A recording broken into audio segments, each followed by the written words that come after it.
Well, wow, you look awesome out there. You guys should be amazed by your accomplishment. The Chancellor asked me to offer some inspiration from my story and from my life, my career, as well as some of my successes and failures. But I thought that might be a little boring for you guys. I'll tell you the truth, at 65 years old, I think my story is about 7,000 days away from being over.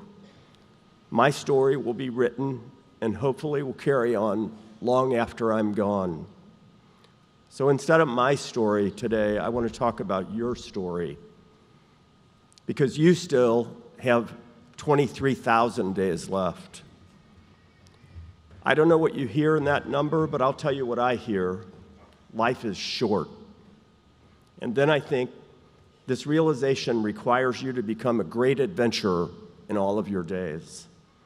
Your story should start with you, taking care of yourself physically and mentally. It's okay to put yourself above everything else. When I was a kid, the amazing famous football player Gale Sayers wrote a book called I Am Third. I read it in junior high school. I was in the 7th or 8th grade. And even then it struck me as odd, because he said God is first, his friends and family are second, and I am third. Even as a youngster, I thought, how can I serve my Lord and take care of my friends and family if I'm not the best person that I can be, the strongest person, both mentally and physically, because even then, I knew I needed to take care of myself first. This is a mindset would give me the best opportunity to create success in my own life and help care of my God's work and my loved ones. So I recommend that regardless of how you prioritize, you commit to taking care of yourself. You're obviously off to a great start and endeavoring to do just that, and I just want to take a second and clap and congratulate you on your amazing achievement today. Incredible.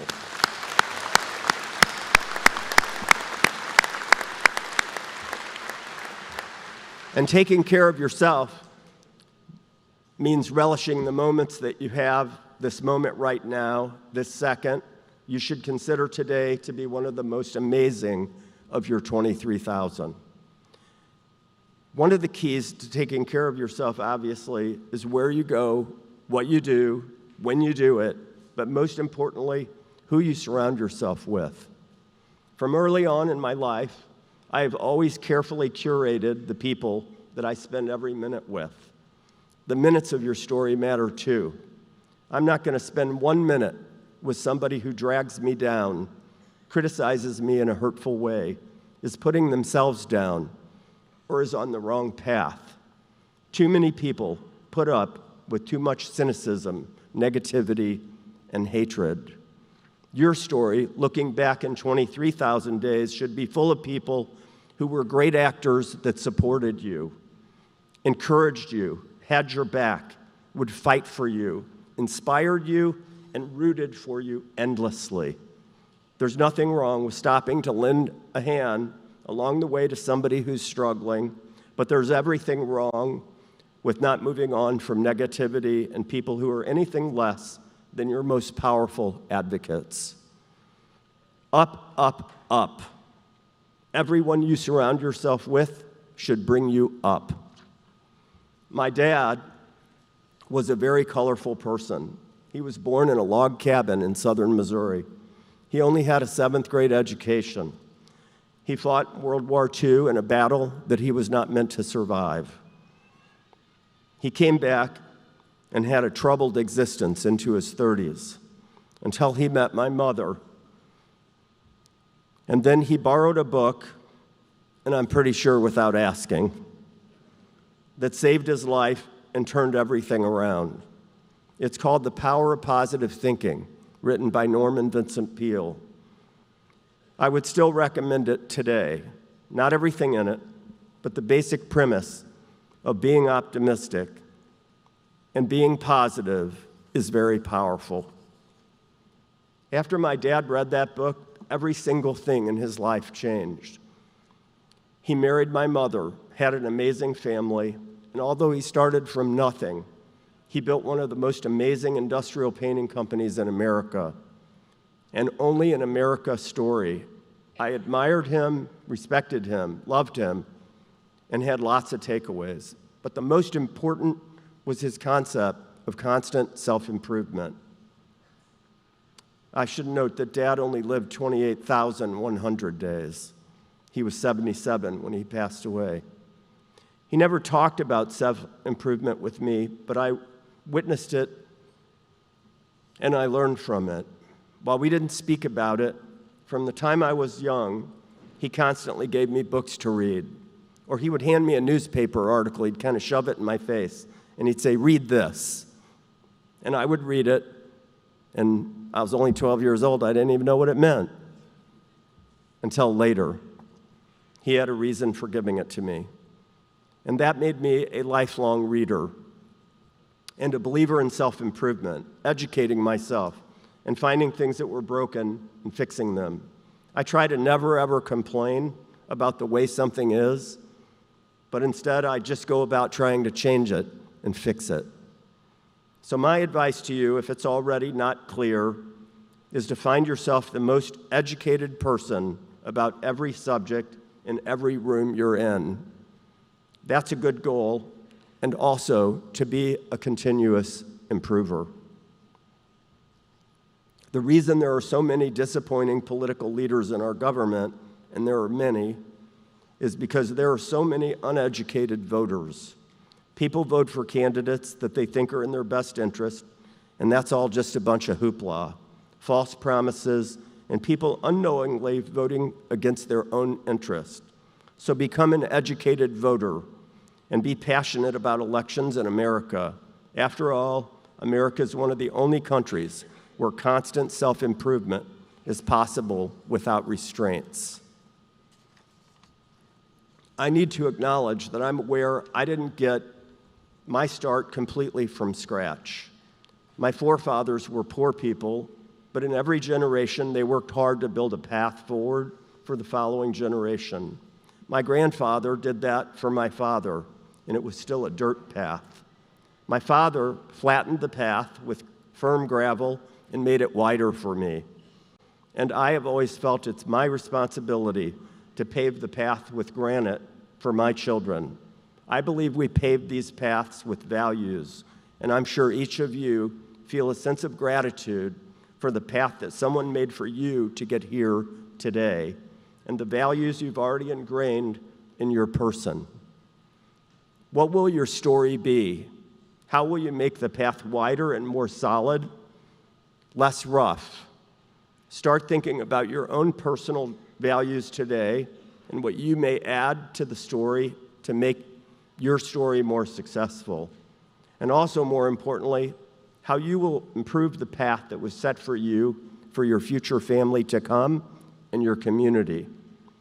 Be intentional about creating your own value system. It will become a real set of concrete guardrails around your decision-making that will define the character in your story. To wrap things up here, I want to share some things that my wife and I constantly ingrained in our children that worked for us. You have to have your own. Some of these might resonate. Don't forget and love the people who got us all through our teens. Those were tough years. Never lose your sense of humor. Laugh and be funny, especially at your own expense. Don't take establishment or stuffy people too serious, because they're already doing that for themselves. A little crudeness goes a long way and is sometimes completely necessary. A little crudeness. Never let anyone tell you that you are not good enough. If you're the smartest, happiest, healthiest, and wealthiest person in the room, don't tell anyone. They'll already know. Smiling and love are expendable. You can give and give love and smiling out like cash, but you still have the same amount left at the end of the day. So be generous with it. Sing in your car as much as you can, and when you don't, get help.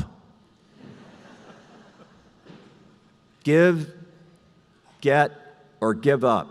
Charity and seating those who need a break will pay to your heart and create a safety in your life that can be obtained no other way. Value fiscal responsibility, but not the mean-heartedness that usually comes with it. Value the diversity in our family and our community, the blackness, the redness, the kosher, the Christian, and do not tolerate anyone who does not. There are no Italian Americans or African Americans or other hyphenated Americans. We're just Americans.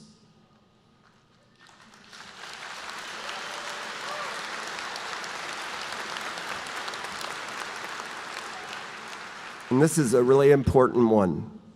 Keep secrets secret. Be accountable for your actions and act often on things you care about and things that will help people other than yourself. Honor traditions and cause them by repeating things you love to do with your family and friends. Value competition. When it's fair, you can usually win by outworking your competition. Be careful about pointing your finger, especially at me. I didn't like when my kids pointed their fingers at me. Love is hard to find. When you think you love someone, you can tell them that you think you love them. But when you know you love someone, it becomes mandatory to share the fact sooner than later, because too late is a hard and bad thing to accept. And that goes for everything. You never want to hear you're too late. Value participation and share in all the duties, the housework, the yard work, hauling, community politics, and teaching. Share your time with your hands and with your mind fully. Value perspective and walk in someone else's shoes before making judgments that will affect others. And most importantly, and finally, choice is the biggest and best word in the English language. When we fully understand the power and the consequences of our choices, we can be our best and avoid our worst. These values went hand in hand with our family being adventurers in hope and building a strong and smoother path and a strong story for generations to come. So remember this, class of 2024. Many people, including me, will be rooting for you, praying for you, and urging you forward to write the best story ever. Thanks for having me today. Best of luck. Every minute counts, so hurry up every chance you get. Thank you.